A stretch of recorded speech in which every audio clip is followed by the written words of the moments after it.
चलिए आज बात करते हैं उन छोटे छोटे लेकिन बहुत ही पावरफुल सिंबल्स की जो हमारी लिखी हुई हिंदी को एक साफ अंदाज, एक रिदम और इमोशन देते हैं। जी हाँ, हम बात कर रहे हैं विराम चिन्हों की। अच्छा, तो इस राइटिंग टूलकिट को खोलने से पहले एक सवाल तो बनता है कि ये छोटे छोटे निशान आखिर इतना बड़ा फर्क कैसे लाते हैं। समझते हैं जरा। देखिए, एक तरफ क्या है, बस शब्दों की एक उलझी हुई लाइन, और दूसरी तरफ बिल्कुल साफ सुलझे हुए विचार। देख रहे हैं, बस जरा से निशान और मतलब बिल्कुल बदल गया। यही तो है इन चिन्हों की असली पावर। तो चलिए अब इस टूलकिट में गोता लगाते हैं। शुरुआत करते हैं उन 3 बेसिक लेकिन सबसे जरूरी टूल से जो हमारे वाक्यों की स्पीड और फ्लो को कंट्रोल करते हैं। और ये बहुत मजेदार है। देखिए कैसे ठहराव की भी एक पूरी हायरार्की है। पूर्ण विराम मतलब गाड़ी पूरी रुक गई, और अल्प विराम वो तो बस एक पल सांस लेने जैसा है, एकदम छोटा सा पॉज। ये रहा अल्पविराम यानी कि कॉमा। जैसा कि हमने बात की, ये बहुत छोटे छोटे ठहराव के लिए है। किसी लिस्ट में चीजों को अलग करना हो, इसके लिए ये परफेक्ट है। अब आता है अर्धविराम या सेमीकोलन। ये कॉमा से थोड़ा लंबा ठहराव देता है। इसका काम है 2 ऐसे वाक्यों को जोड़ना जो हैं तो अपने आप में पूरे, लेकिन एक दूसरे से बहुत गहराई से जुड़े हुए हैं। तो ठीक है, हमने रफ्तार तो सेट कर ली। अब आगे बढ़ते हैं और देखते हैं कि लिखावट में इमोशंस और कह सकते हैं एक पर्सनैलिटी कैसे डाली जाए। ये वो चिन्ह हैं जो सच में शब्दों को आवाज देते हैं। ये तो हम सब जानते हैं ना, प्रश्नवाचक चिन्ह।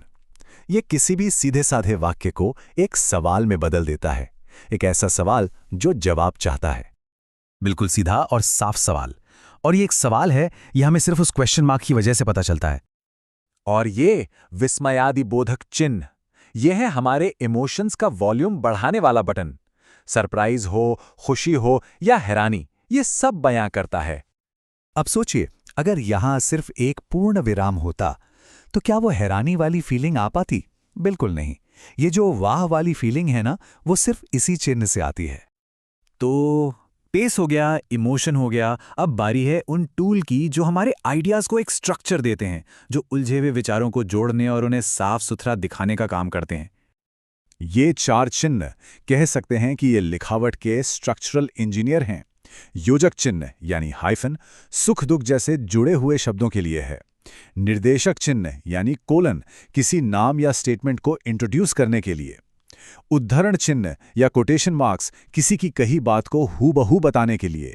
और कोष्ठक यानी ब्रैकेट्स साइड में कुछ एक्स्ट्रा इंफॉर्मेशन देने के लिए। और अब आते हैं टूलकिट के आखिरी लेकिन बहुत ही स्पेशल टूल्स पर। ये हैं एडिटर के जरूरी औजार। एक गलतियां ठीक करने के लिए और दूसरा चीजों को छोटा और क्रिस्प बनाने के लिए। ये देखिए, त्रुटि पूरक चिन्ह, जिसे हस्पद भी कहते हैं।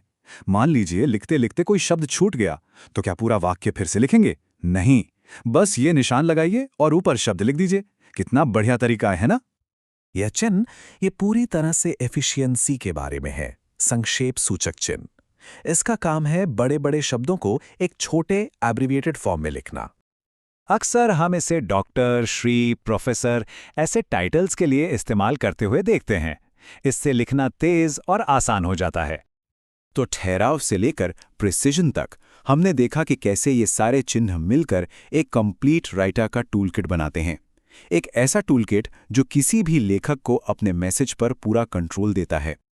ये सब जानने के बाद एक आखिरी सवाल दिमाग में आता है कि इस पूरे टूलकिट में वो कौन सा एक अकेला चिन्ह है जो पढ़ने वाले पर सबसे ज्यादा, सबसे गहरा असर डालता है। सोचिएगा जरूर।